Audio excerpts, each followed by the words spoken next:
Hola, ¿qué tal? Buenas noches. Soy la psicóloga Linda Lora, especialista en psicodrama, y el día de hoy les voy a hablar sobre el estrés postraumático a causa obviamente del COVID.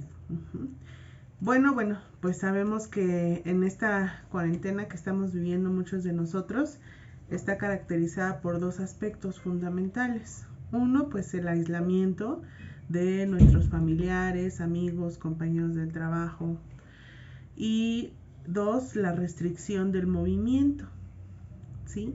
Es decir, que todas las rutinas que utilizamos para ir a la escuela, para ir al trabajo, a algún negocio, alguna forma de llevar nuestras actividades cotidianas, pues se han detenido, ¿no? Y bueno, pues estas actividades son tan necesarias para el ser humano que el cambio tan drástico que se dio a causa de esta pandemia, bueno, pues ha tenido varias consecuencias en nuestra salud mental, emocional también, incluyendo la física, ¿no?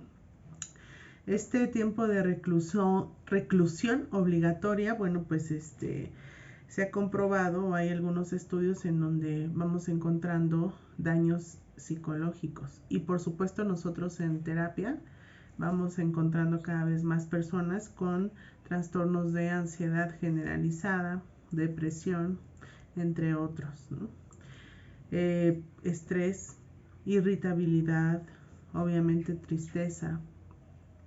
Y bueno, esto aunado además a las diferentes, digamos que eventos que hemos llevado a cabo, algunos por muerte de familiares cercanos, de amistades, compañeros de trabajo, y bueno, pues esto también deriva en una situación de vivir toda esta pandemia en soledad. Esta incomunicación y esta incertidumbre de no saber lo que puede pasar más adelante, ¿sí? Bueno, pues miren, según algunos estudios, parecen coincidir con los efectos psicológicos que está teniendo el confinamiento en la población. Son obviamente lo que tenemos de pronto en consulta: ansiedad y miedo, ¿no? Por la sensación obviamente de vivir esta catástrofe, ¿no? Mundial, no solamente local, sino a nivel mundial, ¿no? La incertidumbre ante el futuro es otra de los efectos, pues no se sabe qué va a ocurrir, no se sabe cuál va a ser el siguiente paso, ¿sí? Dependiendo cómo vayan dándose cada uno de los casos y el avance en la investigación, ¿no? Ya estamos en la parte donde estamos aplicando la vacunación. Entonces, bueno, pero van encontrando nuevas cepas, ¿no? Modificaciones del virus. Entonces la incertidumbre sigue presente. Obviamente la frustración personal. Esto, bueno, pues nos lleva a una apatía, una búsqueda constante también de información todo el tiempo, ¿no? Actualizado, estar en desesperación por tener cada vez información más fresca, más oportuna de la enfermedad, de las consecuencias, de cómo contrarrestarlo, ¿no? Y todo esto provoca también un estado de ansiedad, ¿no? La frustración obviamente por la pérdida de empleo, ¿no? El cambio en la dinámica y socialización con compañeros de la escuela, del trabajo, etcétera. Bueno, pues ya los vamos viendo uno a uno dependiendo de nuestra experiencia, ¿no? Nuestro nicho vital. Obviamente ya lo hemos platicado también con otros colegas de Latinoamérica, el exceso de información, ¿no? Decíamos, llamamos, me acuerdo en ese momento, infoxicación, por tener, bueno, información de los medios de comunicación, de internet, información actualizada todo el tiempo, ¿no? Por WhatsApp, ¿no? Que llega de pronto a muchísimos lugares y a todos los espacios donde estemos está la información derivada de esto, ¿no? Y no solamente porque lo busquemos, sino aunque busquemos distracción en la parte de entretenimiento, bueno, pues no pasaba ni un segundo, bueno, ni un minuto en que no se hablara del tema, ¿no? Entonces ni siquiera para distraernos podríamos estar libres de estar recibiendo información constante sobre esto. Obviamente el exceso de información dentro de estos medios de comunicación del COVID, ¿no? Porque de repente puede generar hasta hipocondriasis, ¿no? En algunas de las personas de estar constantemente autoobservándonos, autovigilándonos de una manera obsesiva y estar dudando de cada uno de los síntomas que presentásemos en algún momento. Y lo decíamos de broma, ¿no? Podemos estar tosiendo y ya creemos que podemos estar en el virus. El miedo obviamente a contagiar a familiares y amigos también es otra de las consecuencias, ¿no? Obviamente pues todos los altibajos emocionales con los que tenemos que lidiar, ¿no? Que la rutina anterior, bueno, pues nos permitía de repente paliar algunos síntomas o pensamientos intrusivos, y bueno, pues de repente el encierro ya nos convoca a todos a pensar en uno mismo, en el presente, etcétera, ¿no? Y en todo lo que nos preocupa, ¿no? Antes de la pandemia y durante, ¿no? También. Otra consecuencia es la soledad, ¿no? Como tuvimos que ser recluidos, bueno, pues sobre todo las personas mayores, las personas que están en hospitales, han tenido que vivir esta experiencia en soledad, que están contagiadas de COVID o que están pasando por ese proceso. A diferencia de otras veces en la que por lo menos tenemos visita una vez al día de las personas en algún horario restringido, pues se ha tenido que vivir toda esta experiencia en soledad, tanto de los afectados como de las personas que, bueno, pues no tienen otras relaciones o redes de apoyo, ¿no? Para lidiar con esta experiencia mundial, ¿no? Y bueno, pues la incomunicación en general, la falta de contacto, de afecto, ¿no? Todo esto ha coincidido en que, bueno, pues la forma en la que estamos experimentando, significando estas experiencias como seres humanos, bueno, pues nos llevan a que surja la tristeza, a que surja la depresión, a que surja la ansiedad, ¿no? Son algunas de las causas. Bueno, el trastorno de estrés postraumático, que es un conjunto de síntomas, ¿sí? Que aparecen en los individuos a veces tras un acontecimiento obviamente traumático, obviamente catastrófico, pues hasta 3 semanas, un mes, 3 meses, ¿sí? Dependiendo de cada persona, pero regularmente aparece al mes o a máximo 3 meses posteriores al evento, en donde, bueno, estos síntomas llevan a toda una alteración física, emocional, psicológica obviamente, y no nos permite, eso es importante para distinguirlo, no nos permite lidiar o vivir de manera común o de manera normal o llevar a cabo nuestras actividades cotidianas, ¿sí? Porque ya se está interponiendo en nuestro modo de vivir, de actuar, de sentir, ¿no? En nuestro comportamiento. Bueno, como les decía, estos síntomas pueden coincidir o aparecer posteriores al incidente hasta un mes a 3 meses, ¿no? Cumpliendo como los criterios del trastorno de estrés postraumático. Obviamente que pueden ser, digamos que intervienen en nuestras relaciones de la vida cotidiana, en nuestras relaciones personales y laborales incluso también, ¿no? De hecho, bueno, la NOM 35, que se aplica desde el año pasado, si no mal recuerdo, es para detectar en los empleados de una empresa, pues los factores psicosociales de estrés, ¿no? Entonces, bueno, también ya previniendo este tipo de asuntos, pues se aplica a nivel laboral, ¿no? Para identificar qué indicios pueda tener las personas y que estén relacionados con estrés o enfermedades en el trabajo a causa del estrés laboral sobre todo, o personales también, por supuesto. La exposición a la muerte, a lesiones graves, a la violencia sexual, a esta crisis como la pandemia, ¿no? Que es una amenaza mundial o la interpretamos como una amenaza mundial, pues son formas, digamos, de darse este tipo de efectos o causantes del estrés postraumático, ¿no? Obviamente la experiencia directa, para empezar, o sea, es uno de los indicios, pero también puede ser en experiencia indirecta. Tal vez no nos hemos enfermado de COVID, pero un familiar sí. Tal vez no, nuestra familia no se ha enfermado de COVID, pero nuestros amigos alrededor sí, ¿no? O conocidos. Entonces puede ser que viva yo directamente el trauma o que gente cercana a mí lo esté viviendo. Entonces puede de este modo detonarse también el estrés postraumático. Conocimiento obviamente del estrés por las noticias, ¿no? Entonces, aunque no nos esté ocurriendo nada, como tenemos conocimiento constante también de todo lo que le ocurre a las personas, entonces puede generar también estrés postraumático en nosotros, ¿no? O que esté siendo repetidamente el suceso traumático se esté ocurriendo de manera constante o repetida, ¿no?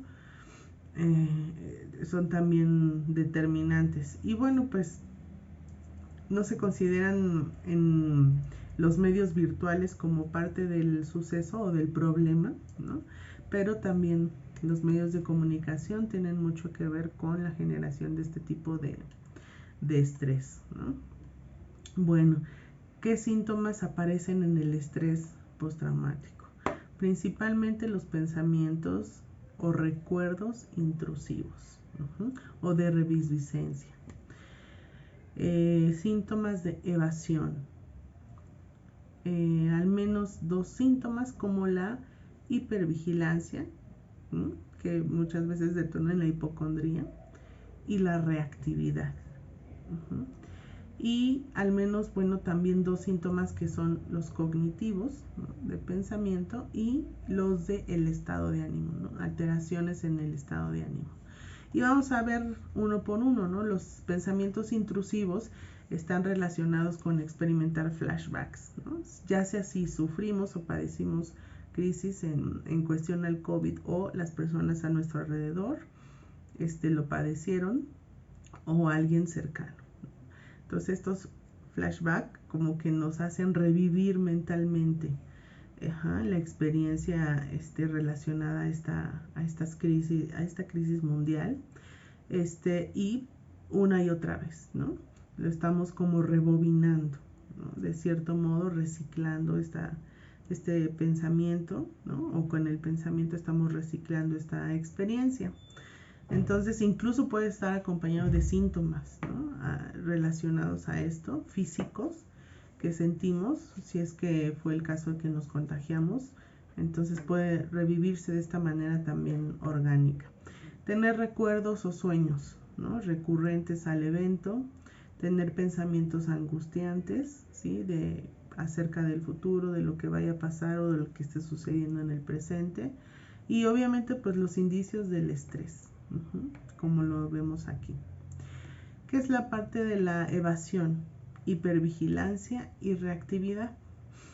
Por ejemplo, mantenerse alejado de lugares, de acontecimientos, de objetos, ¿sí?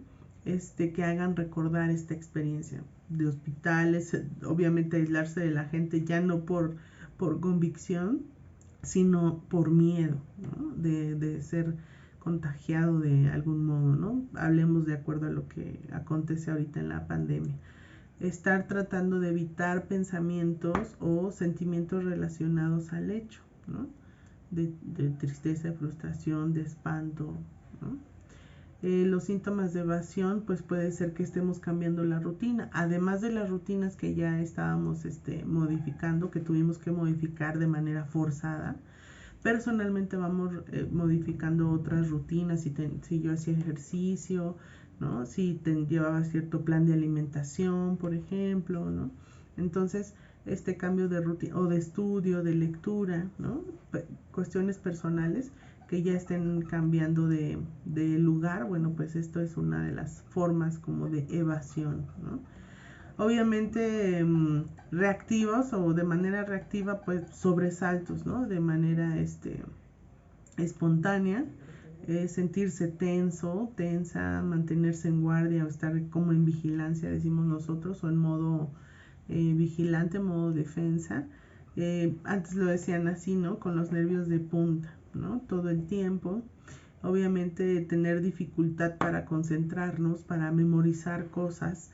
Muchas de las personas que tuvieron COVID dicen, bueno, después de este evento estoy teniendo dificultades para encontrar palabras que antes sí encontraba, para recordar cosas, ¿no? Y esto no siempre se debe a secuelas del COVID. Sabemos que hay una inflamación en el cerebro, pero puede ser también derivados del estrés postraumático, ¿no? Porque es uno de los, digamos que de los síntomas de este trauma, ¿no? Obviamente también, por ejemplo, para conciliar el sueño, ¿no? Dificultades, mucha gente no está pudiendo dormir, se despierta con estos sobresaltos, ¿no? No pueden estar como en un sueño de verdadero reposo. Obviamente la irritabilidad también está, agresividad, ira, coraje, ¿no? Impulsividad en este sentido, de responder de manera explosiva. Y también mostrar algunos comportamientos arriesgados, imprudentes, ¿no? Algo que está un poco fuera de lugar, ¿no? ¿Qué pasa con los niños y los adolescentes en este confinamiento? Pues de ellos también les afecta de manera importante, ¿no? En este caso, bueno, las reacciones pueden ser más extremas, ¿no? Puede ser tal vez más traumática que nosotros, o no tener las mismas herramientas que como adultos se supone que deberíamos de estar desarrollando, pero es posible que sus síntomas no sean iguales a los de los adultos, ¿no? Por supuesto. Entonces, bueno, en los niños, por ejemplo, menores de 6 años, algunos síntomas puede ser que se orinen en la cama, ¿no? Puede ser que olviden cómo hablar, ¿no? Que regresen como a un estado anterior, ¿no? A su edad, que no puedan hablar de plano. Puede ser jugar también, de repente parecer irritable o no placentero, o aferrarse también de forma inusual a los padres, ¿no? A los adultos que estén a su cuidado.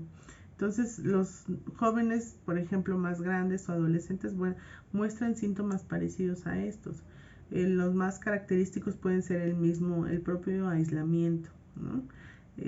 Algunas conductas disruptivas, raras, ¿no? Que no hacían comúnmente, irrespetuosas, o alzar más la voz, estar irritable con mayor frecuencia, contestar mal, ya sabemos. Entonces, bueno, pueden incluso ellos sentirse de cierto modo hasta culpables, ¿no? Por no haber evitado, pues, muerte de algún familiar cercano, ¿no? Dependiendo de la experiencia que cada familia tenga, ¿no? Entonces, bueno, diferentes pensamientos pueden ocurrir, hay que tener mucha intuición ahí, ¿no? Con emociones de venganza, emociones de suicidio incluso, ¿no? Los jóvenes no saben lidiar con la ansiedad, nadie sabe, ¿no? Correctamente lidiar con la ansiedad, entonces hay que tener mucho ojo con los adolescentes por este dato, ¿no? Otra parte importante que tocamos al principio son los duelos, ¿no? De manera complejos. Muchas veces les llamamos duelos suspendidos, ¿no? Porque literalmente no se pueden despedir de las personas que se contagian por COVID, ¿no? Ya no solo en un sentido de carácter, ¿no? De relación, sino en un sentido estricto, literal, de no poderse despedir de sus familiares. Tiene grandes implicaciones para las personas que estuvieron cerca, ¿no? De esto. Bueno, pues, por ejemplo, el sufrimiento del fallecimiento, pues no se vive del mismo modo. Muchas personas no les entregaron ni siquiera un cuerpo, sino posiblemente las cenizas, o ni eso, ¿no? Digamos que qué síntomas, ¿no? Además del llanto, hay personas que no pueden llorar, ¿no? No pueden lidiar con esta emoción, no pueden sufrirla. Tienen un sentido disminuido del yo, decimos, ¿no? De repente, como hay una pérdida de sentido de qué hago aquí, cuál es mi papel, no estoy siendo si la persona que falleció ya no está, ¿no? Hay un cuestionamiento de mi actuar y mi razón de estar en este mundo, ¿no? Obviamente dificultad para aceptar la pérdida, ¿no? Que tenemos ahí. Incluso enojo, enfado, sobre todo con diferentes personas o instituciones, o en fin, ¿no? Todo un sentido de rebeldía en estas formas en las que son tratados los pacientes. Desconexión afectiva, ¿no? Por supuesto, también puede estar relacionado con esto, que no quiere hablar con nadie, aislamiento, ya lo habíamos dicho, sentimiento de vacío, sentimiento de frustración, de obviamente la tristeza o de sorpresa, aturdimiento también, ¿no? De repente en algunas crisis de ansiedad se va el mareo, afecta, y también la pérdida de sentido en algunas ocasiones, ¿no? Pero son los menos. ¿Qué podemos hacer, por ejemplo, en casa para trabajar con los niños o con los adolescentes? Pues aunque sabemos que cada uno tiene diferentes necesidades, bueno, pues es importante proporcionar siempre apoyo y acompañamiento, ¿no? Desde el amor, desde la comprensión. Si como adultos no estamos preparados para brindar esto, ya sea de manera consciente o a causa de nuestra propia emocionalidad por la pandemia, a lo mejor es dar espacio también. Si yo no puedo estar respondiendo, dejo al pequeño o a la pequeña con un adulto que pueda tener un mejor control que yo, si no estoy lista o preparada para esto, ¿no? Mantener horarios regulares de desayuno, de comida, de cena, de distracción, de juego, de ejercicio, ¿no? En casa, ¿no? Poder actividades lúdicas, por supuesto, siempre van a ser útiles, ¿no? Juegos de mesa, juegos sencillos con pelota, juegos sencillos con cosas que tengamos en casa, ¿no? Con lanzar monedas, con algo que sea de manera lúdica y que despierte la creatividad tanto de ustedes también como adultos, de nosotros como adultos, como de los propios niños, ¿no? Dejar de estar hablando del suceso con ellos es innecesario, o estar sobreexplicando cosas a los pequeños. Yo les digo mucho a mis pacientes, bueno, el niño te entiende la palabra, pero no siempre entiende el significado o el sentido de la palabra. Te puede entender perfectamente que tú te tienes que ir a trabajar porque tienes que mantener un hogar. Te entiende el léxico, o sea, entiende las palabras que le estás diciendo, pero no tiene un sentido de experiencia de eso que le estás diciendo. No sabe qué es tener que mantener, o sea, no lo sabe, ¿me explico? Entonces, tienes que bajar a su nivel de los niños de pensamiento, de estructura, de razonamiento, de alcance de su, de su mente, ¿no? De su experiencia, para poder entender y si merece o no merece que tú le estés recordando todo el tiempo cosas difíciles, ¿no? Entonces hay que asegurarse que sus sentimientos sean escuchados, que los tuyos sean escuchados también. Acudan con profesionales como adultos si no se sienten preparados o listos para esto, porque para eso está. Hay grupos de apoyo, yo manejo grupos, por ejemplo, terapéuticos, y bueno, es un apoyo muy importante. Siempre, ¿no? Acudir con un profesional cuando no estamos pudiendo lidiar con estas diferentes emociones, ¿no? Lo importante es que haya confianza en sí mismos, ¿no? De que pueden hacer las cosas por sí mismos, no dejarlos, perdón, no dejarlos que hagan las cosas porque ya son un poquito más grandes y pueden tener algunas cosas como bajo su control, sino que hay que dar acompañamiento. Para que sean autónomos no hay que dejarlos. Para que sean autónomos es acompañarlos para generar confianza en sí mismos de que lo pueden hacer y después ya lo pueden hacer solos, ¿no? Pero siempre tiene que ser de forma acompañada. Obviamente explicarles que obviamente nada es culpa de ellos, ¿no? No está en sus manos ni en manos de nadie controlar este tipo de situaciones, ¿sale? Eso es muy importante, ¿no? Explicar todo el tiempo que eso no tiene nada que ver con ellos, ni con alguien cercano a ellos, ni cómo tuvieron inferencia para tener culpa, ¿no? Por alguna de las consecuencias de esta pandemia. No criticar la conducta, no juzgar, no etiquetar, ¿no? Las conductas que están teniendo, sino comprender y entender. Eso es lo mejor. ¿Por qué? Porque nosotros lo estamos pasando como adultos. Imagínense ellos que tienen un poquito menos diríamos, de herramientas en cuestión a experiencia, de significado de la vida. Bueno, factores de riesgo que puede haber, ¿no? Por causas traumáticas, bueno, obviamente el peligro, personas heridas, fallecidas, ¿no? Traumas infantiles. Estos son factores de riesgo que favorecen que una persona pueda padecer estrés postraumático, ¿sí? Es decir, no todas las personas están viviendo esto de la misma manera, no todas las personas son proclives a desarrollar estrés postraumático, ¿sí? Pero hay factores de riesgo que lo pueden, digamos, de cierto modo motivar, ¿no? O ayudar a que se detone este tipo de trastorno. Como les digo, haber pasado por circunstancias peligrosas o traumáticas previamente, asaltos, abusos, maltrato, varias situaciones. Haber sido lastimado o estar cerca de personas que hayan sido lastimadas, heridas, ¿no? O que fallecieron también y que esto no se haya trabajado debidamente o asimilado debidamente. Traumas infantiles, sentimientos de terror, de impotencia, ¿sí? Que puedan estar acompañando el miedo, ¿no? De manera extrema o importante. Que no tengan ningún apoyo social, ¿no? Que estén viviendo esto en soledad también es determinante para como factor de riesgo para estrés postraumático. Bueno, obviamente antecedentes personales, antecedentes familiares de enfermedades mentales también, y bueno, pues el uso de sustancias, obviamente, o que ya esté padeciendo algún proceso mental, ¿no? Que ya tenga depresión, que tenga ansiedad, que tenga otros trastornos, esquizofrenia, que tenga otros trastornos como trastorno límite de personalidad, ¿no? Entonces, que son factores de riesgo que pueden acrecentar o detonar más rápidamente los síntomas del estrés postraumático. ¿Qué podemos hacer o qué factores encontramos también como resilientes frente a esta pandemia?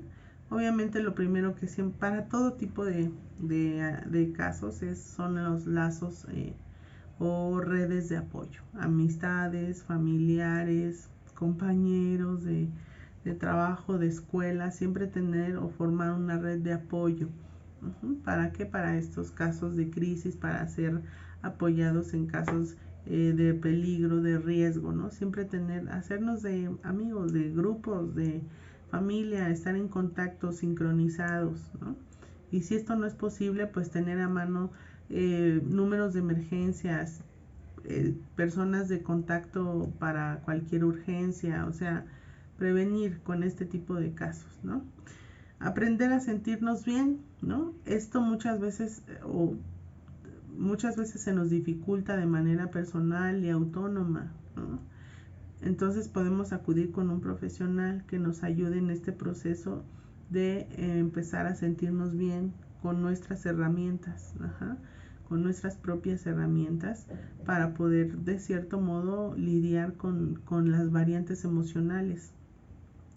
Contar con una estrategia de afrontamiento para superar, ¿no? Y hacer un nuevo evento, ¿no? Ya sea de manera económica, ya sea de manera laboral, estratégica también, ¿no? Entonces siempre contar con una estrategia de afrontamiento es importante, ¿no? Tener un grupo de autoayuda puede ser, ¿no? Como les decía, procesos o tratamientos psicológicos, ¿no? Y bueno, pues nunca vamos a estar preparados para situaciones como esta, pero bueno, sí hay que de repente entrenarnos en algunas incidencias. Las redes de apoyo sirven para eso, porque escuchamos otro tipo de estrategias que llevan otras personas y bueno, ya nos alimentamos de eso, ¿no? Pero si no, buscarlas de manera voluntaria, ¿no? Para que puedan reducirse todos estos riesgos. ¿Cuál es el rol del psicólogo en ese sentido? Bueno, pues como especialistas deben de estar capacitados para evaluar, para intervenir en todas estas dificultades psicológicas que se están viendo en los consultantes, en las personas que acuden a terapia. Obviamente pues hay varias competencias, ¿no? Que deben de tener los profesionales, deben de tener formación en psicoterapia, en procesos de intervención, ¿no? Como en estos casos. Hay personas que nos especializamos en algún tipo de tratamiento para un trastorno en específico. Bueno, pues también eso es importante.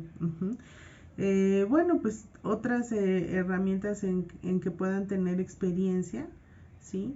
Que puedan servir para poder apoyar a la población, ¿no? Que esté pasando todos estos momentos de tensión a nivel mundial, ¿no? Ahí pues tiene que saber el psicólogo elaborar programas, llevar un procedimiento, ¿no? Para atender a las personas que tenga que atender, de qué edades. Hay personas que se especializan en adultos, otros en niños, otros en enfermedades, ¿no? O pacientes con enfermedades pues ya que requieren una especialidad también. Entonces siempre hay que enfocarnos en este sentido, pero que puedan tener buenas competencias, ¿no? Los profesionales con los que ustedes se acerquen, ¿no? Bueno, pues todo esto es, digamos que una aportación de lo que ustedes pueden tener en cuenta como los cambios o derivados del estrés postraumático, ¿sí? Para que haya una posibilidad, ¿no? De actuar frente a esto, ¿no? De confrontar esta situación de pandemia, ¿no? Entonces, bueno, pues lo único que podemos, digamos que decir a modo de conclusión, pues es que la importancia de tener estas redes de apoyo por la pandemia, de acudir con un profesional cuando no estamos pudiendo lidiar con nuestras emociones, nuestro comportamiento, nuestros pensamientos, la enfermedad también de nuestro cuerpo. Y bueno, pues poder hacer frente a todo lo que está sucediendo, ¿no? Tener como estrategia un profesional. El chiste es poder confrontar la situación, trascender lo que estamos viviendo actualmente en esta pandemia, ¿no? Esas serían como las recomendaciones que les hacemos. Así que cualquier duda que tengan, pueden escribirme. No se olviden de darle like, suscribirse a mi canal y compartirlo también con personas que ustedes crean que les pueda servir esta información. Yo soy Linda Lora, pueden seguirme en mis redes sociales, estoy como PsicLindaLora y Emobre MX. Bonita noche.